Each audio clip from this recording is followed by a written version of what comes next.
Hello class, this is MGMT 2400 Supply Chain Innovations class, and this video lecture is replacement for the regular class planned for January 31st. The discussion today will be about manufacturing process layouts and about warehousing, and the topics will partially be covered as well this week during our regular classes. Let me now switch to presentation that is prepared for today, and we'll go briefly through some important topics linked with manufacturing and warehousing. So we so far briefly mentioned the importance of the manufacturing. What we said is the connection between the manufacturing and the focal firm. We mentioned several times that manufacturing will be linked together with the focal firm, when the focal firm will be the decision maker and I would say the platform that will supersede and control the supply chain. So we will see that we traditionally have a different manufacturing layouts. What depends on the product that is manufactured, what depends on the supply chain, and what depends on the customer needs as well down the line. And then we will briefly talk about warehousing. We will also see that besides different layouts that we can assign the manufacturing plants, we also have different layouts that can be used to describe warehousing. So whatever the discussion will be about warehousing or manufacturing, we will have to talk about integrated business planning that was described in detail before. So either it's a discussion about the manufacturing, we will have to talk about integrated business planning, because the manufacturing depends on the sales revenue planning, demand planning, supply planning, and is an important part that has to be incorporated into the supply chain processes. Warehouses, on the other side, are important from inventory perspectives, are important from the cost perspectives, and we will see how we can link together the warehouses by itself with the supply chain. So in terms of layout types, so we will go through three important manufacturing layout types. It's the project or the fixed position layout, it's the process-oriented layout, and the product-oriented layout.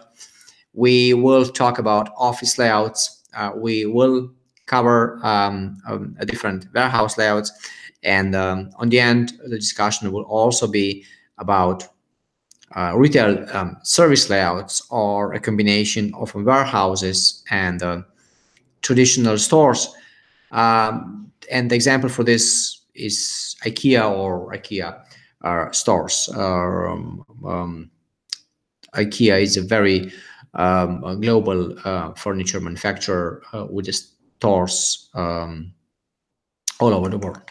So the first part that I will talk about today is a project or fixed position manufacturing layout. It's designed for a stationary project. So let's assume that the discussion is about making or building a ship. So the shipbuilding will be a typical example of a project or fixed position manufacturing layout. So basically everything comes to the product, everything comes to the place when we are making or putting together the final product. Similar example can be a highway construction, when we are making the highway, or let's say a bridge. So everything that is needed to make this bridge comes to the bridge. So workers and the equipment come to the site. This is the important part. So we have a few complicating factors. It's the logistics by itself. Everything has to be there on time. We have to follow the project management. That's the important part of the project or the fixed position. There are examples that were mentioned before that can really describe the project or the fixed position. The next important part is a process-oriented layout. So we can say that traditional conveyor belt is a process-oriented layout. So this is the part or the process that can be linked together with the large flows of material or people together, and it can be assigned or can be a way to describe manufacturing processes or services. So a machine shop, a conveyor belt as a manufacturing part, and then hospitals as the services. So hospitals, we can say that the way how they are put together, the way how they are organized, also can reflect the process-oriented layout. So this is the process-oriented layout. So we have a typical machine shop with a few places, like points, where the product will go through different steps. Employees usually will be fixed and trained to operate a machine at a particular space. So it's, I would say, relatively rigid position, and changes are usually quite complicated and related to an expense. So the process layout by itself usually is focused on one skill, as it's mentioned before. So it allows specialization of tools and employees that cannot usually migrate to the process layout. It somehow enables a high level of product flexibility. Although on the other side, due to its complexity, it's difficult to incorporate into just in-time processes. So let me go to the video that will briefly explain and introduce the process-oriented layout steps. Jeans were invented not long after the California gold rush, when a certain Mr. Levi Strauss began making miners denim work pants with copper rivets. To say he came up with a winner is something of an understatement. 450 million pairs are sold every year in the US alone, and worldwide the denim market is worth around $40 billion. But every pair of jeans has made an amazing journey from the cotton field to the high street store. Those jeans are made here in Tehuacan. This is Mexico's largest jeans factory and produces designs for most of the famous American brands, churning out 400,000 pairs every month. A typical pair of 5-pocket jeans uses 15 pieces of cloth. So they first stack the denim into piles of 100 sheets, ready for each piece of the design to be cut. It's up to pattern layer Antonio Martinez to make sure that as little material as possible is wasted. Using a computer, he can limit the offcuts to just 7%. Once he's happy, the pattern is printed onto paper. Next, the design is rolled out over the denim. This stage is more like carpentry than tailoring, and with the denim 100 sheets deep, any mistake will be costly. Once cut, it's like a military operation, with an army of jean genies assigned to one specific task. Each pair of jeans takes 15 minutes to make and requires 1.6 meters of denim, several hundred meters of thread, 6 rivets, and 1 zipper, or 5 buttons. On seam ironing duty is Marie Cruz. I like my job a lot because there's no pressure here, unlike other areas of the factory. I iron 300 pairs a day. I like ironing, but later my back will hurt. Marie adds the finishing touches to these spanking new jeans, but they're still not ready to grace a cowboy's behind. These days, everyone's too cool to wear jeans that look brand new. So they're about to become distressed by being slipped onto some rubber legs, blown up, and given a little rough handling. In just 60 minutes, this team are going to make the jeans look like they've spent the last 5 years being dragged around a mine. So they set to work sanding in worn patches, grinding in frayed edges, and spraying on stains. Then, to add a few worn-in designer creases, it's out with a high-tech laser gun. These jeans get an even rougher ride than the Buckaroos. To give them a final hammering, they're tossed into gigantic washing machines, along with a few buckets of volcanic rock.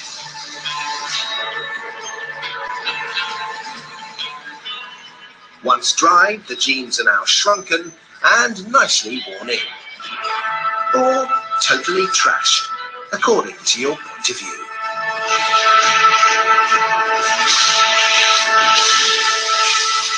After a quick press and the obligatory label, so you know whether they're designer expensive or just cheap and cheerful, they're boxed and ready to be shipped to budding Bronco busters everywhere.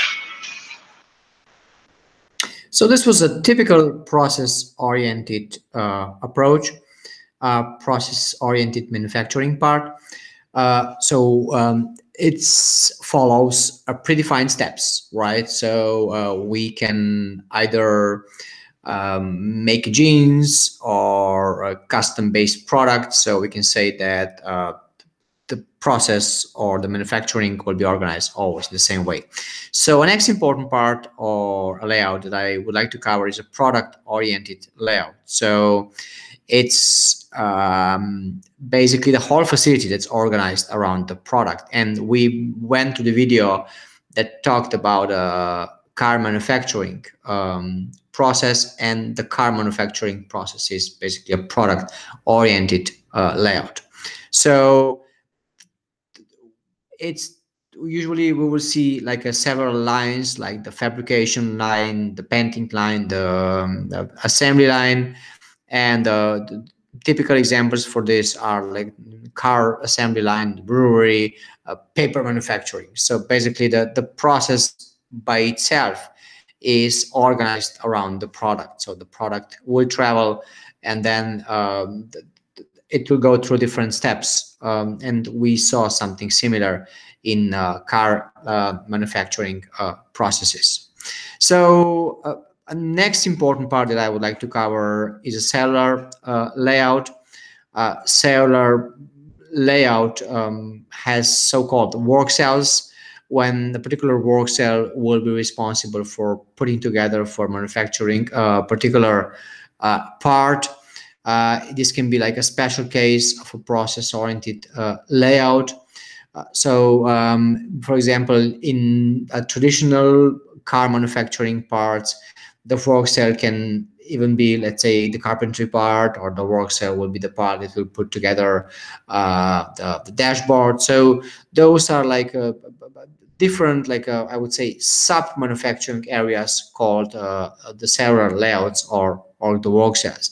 They can be temporary or permanent, and are, I would say, almost always part of the, let's say, a larger manufacturing part. So the work cells can be flexible, and as mentioned before, can be put together for like a particular job, or can be permanently established in the manufacturing line. So this is the work cell floor plan.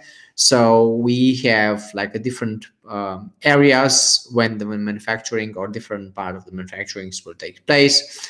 And usually we will see, as I mentioned to you before, the work cell floor plans linked together with all other parts of the manufacturing.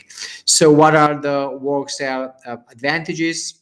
They reduces the inventory, the floor space, and the direct labor cost. The reason for this is that they are usually place limited, are small cells just utilized to put together the small part of the product or semi-product. but also they increases the equipment utilizations because we need like a several set of machines. They increases the employee participations because usually the work here is a manual labor work. And definitely, since it's a manual labor work, it's very custom-based production, they increases the quality. So the work cell layouts, we can say that are pretty easy to incorporate into just-in-time manufacturing processes. They can be very flexible.